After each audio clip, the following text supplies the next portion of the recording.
O Espírito de Profecia é isso, me permite enxergar. Quem já leu a série completa do Grande Conflito, Patriarcas e Profetas, Profetas e Reis, Desejado de Todas as Nações, Atos dos Apóstolos, o Grande Conflito, e ainda a Parábola de Jesus e o Maior Discurso de Cristo, tem uma visão geral da Bíblia de Gênesis e Apocalipse.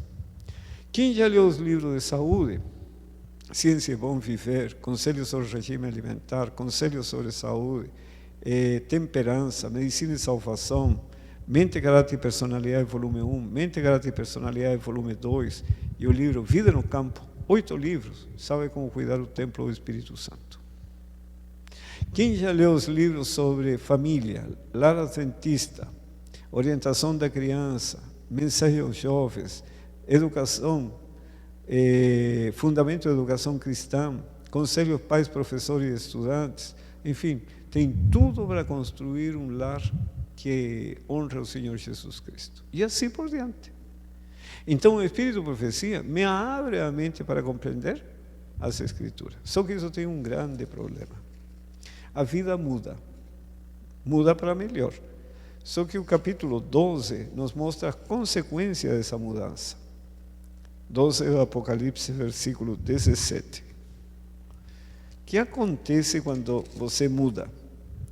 Irou-se o dragão contra a mulher, irou-se Satanás contra a igreja, e foi pelejar com os restantes da sua descendência, os últimos, os que guardam os mandamentos de Deus. E que mais? E tem o testemunho de Jesus. E o testemunho de Jesus é o Espírito de Profecia. Por que Satanás se ira com a igreja que guarda os mandamentos e tem o Espírito de Profecia? Tem o Espírito de Profecia onde? Na mente.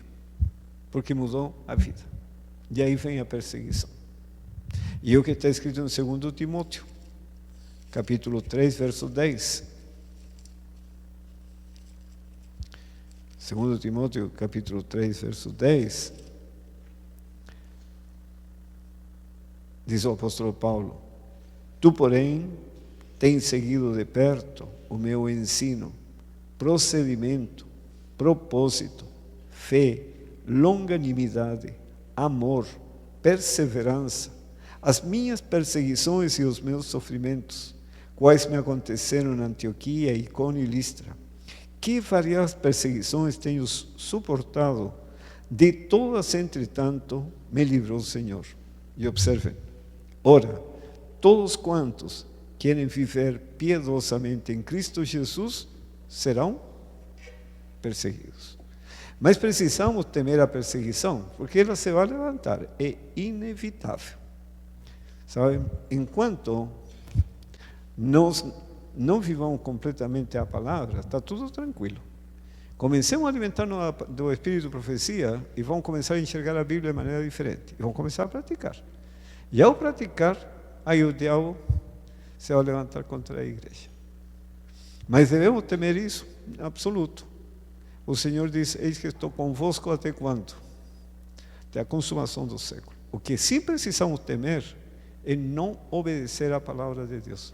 Porque a desobediência nos separa de Deus e aí nos colocamos num terreno perigoso. Agora observem isso aqui. Nesse gráfico, aqui temos nível do conhecimento. Vamos começar desde a criação, mais ou menos 4.000 anos antes de Cristo, que é nosso ano zero. Alguns anos, marcos importantes, o tempo de Moisés, 1.500 anos antes de Cristo. Depois a primeira vinda do Senhor. Depois do ano 1500, a Reforma Protestante, Lutero. E por último, Ellen White. Bom, em todo esse período já temos 6.000 anos de história. Alguns reinos aparecem associados à história do povo de Deus. O Egito, depois a Síria, depois Babilônia, a Média Pérsia, Grécia e Roma. 6 reinos.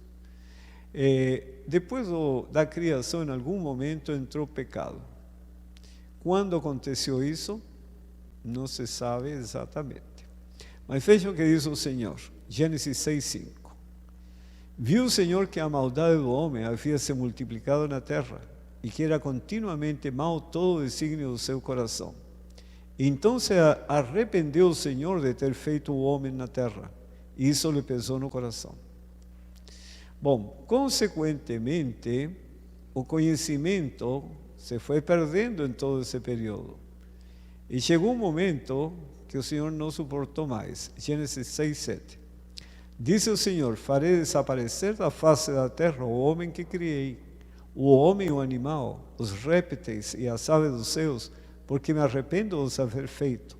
Porém, graças a Deus, Noé achou graça diante do Senhor. E aí veio o dilúvio. Qual foi a função de Noé? Isso que é importante. Resgatar o conhecimento da palavra de Deus. Só que na morte de Noé, o conhecimento passou para Sem, e aí os descendentes de Sem, até chegar o tempo de Moisés, que o conhecimento tinha se perdido outra vez. E sem conhecimento não há salvação. Por quê? Porque guardamos o sábado. Está escrito. E se tivesse perdido o conhecimento do sábado? Se perdeu a escritura, guardaríamos o sábado? Não. E por isso que sempre Deus levantou homens para resgatar o conhecimento. E foi a função de Moisés. Ele resgatou o conhecimento, mas Moisés falece. Aí o Senhor ressuscita e o leva para o céu. O conhecimento ficou com Josué, mas veja o que aconteceu depois com Josué. Faleceu Josué, filho de Num, servo do Senhor, com idade de 110 anos. Foi também congregada a seus pais toda aquela geração, todos morreram. E observe aqui. E outra geração após ele se levantou, que não conhecia o Senhor, nem tampouco as obras que fizeram Israel. Se perdeu o conhecimento de Deus, rapidinho. Então fizeram os filhos de Israel o que era mal perante o Senhor. Já não tem conhecimento. E aí se voltaram para os ídolos. Pois serviram os Baalins, deixaram o Senhor Deus dos seus pais, que os tirara da terra do Egito. E foram-se após outros deuses entre os deuses das gentes que havia ao redor deles. E os adoraram e provocaram o Senhor à ira. Isso tem Juízes 2, 8, 12. Então, nesse período, o povo de Israel se corrompeu porque não havia mais conhecimento.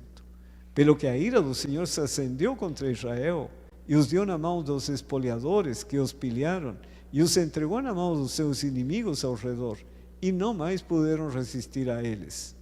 Por onde quer que saíam, a mão do Senhor era contra eles para seu mal, como o Senhor lhes dissera e jurara, e estavam em grande aperto.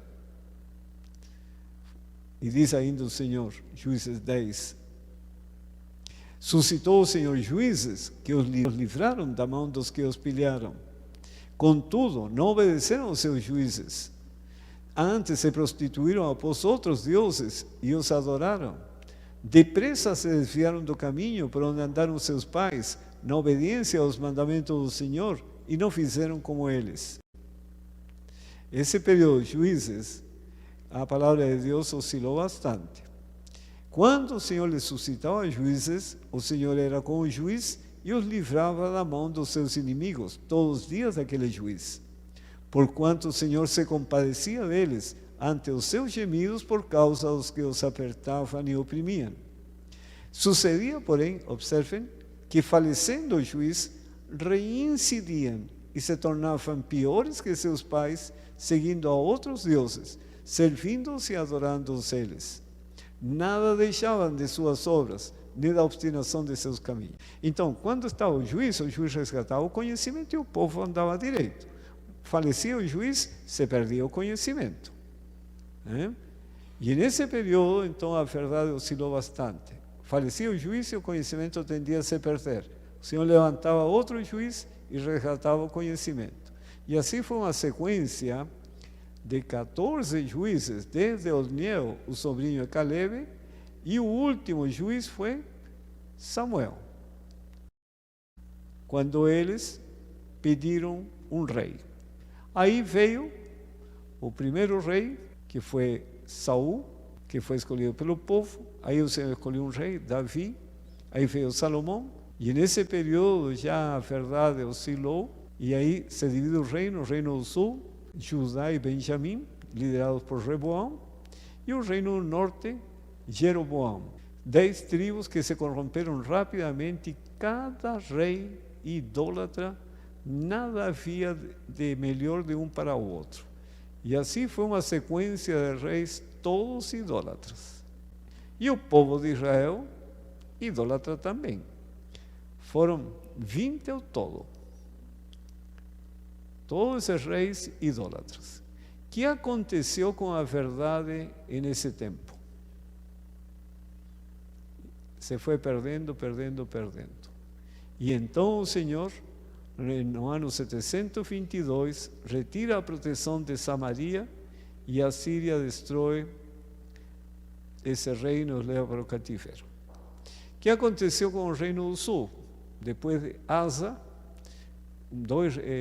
outro rei bom, Jeroão, um rei idólatra, Acasias idólatra, Atalia pior ainda, aí Joás foi um rei bom, Amazias um rei bom, Azarias também, reis fiéis, Jotão, fiéis a Deus, Acas um rei idólatra, Ezequias um bom rei, Manassés péssimo, idólatra, Amon também, o filho, Josias o último rei bom, daí uma sequência de reis, um mais idólatra que o outro, e o conhecimento, o que aconteceu com o conhecimento de Judá?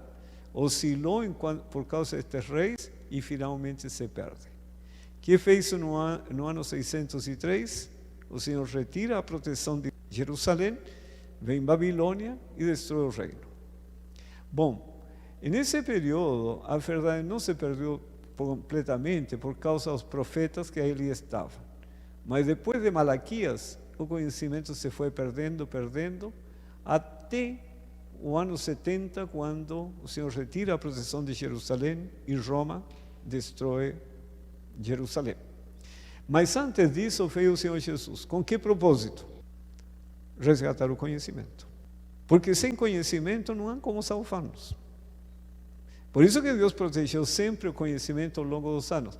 E aí o Senhor morre, ressuscita, vai para o céu, deixa o conhecimento com os discípulos, os apóstolos, e passa um século e o conhecimento tende-se a perder. E aí passou o ano 1000, 1200, chegou ao 1500, a reforma protestante. Com que propósito? Resgatar o conhecimento novamente. Só que estes homens morrem e sucederam, eles não prosseguiram avançando com o conhecimento e para por ali. E chegamos no fim, o que faz o Senhor? Levanta Ellen White, com que propósito? Resgatar o conhecimento.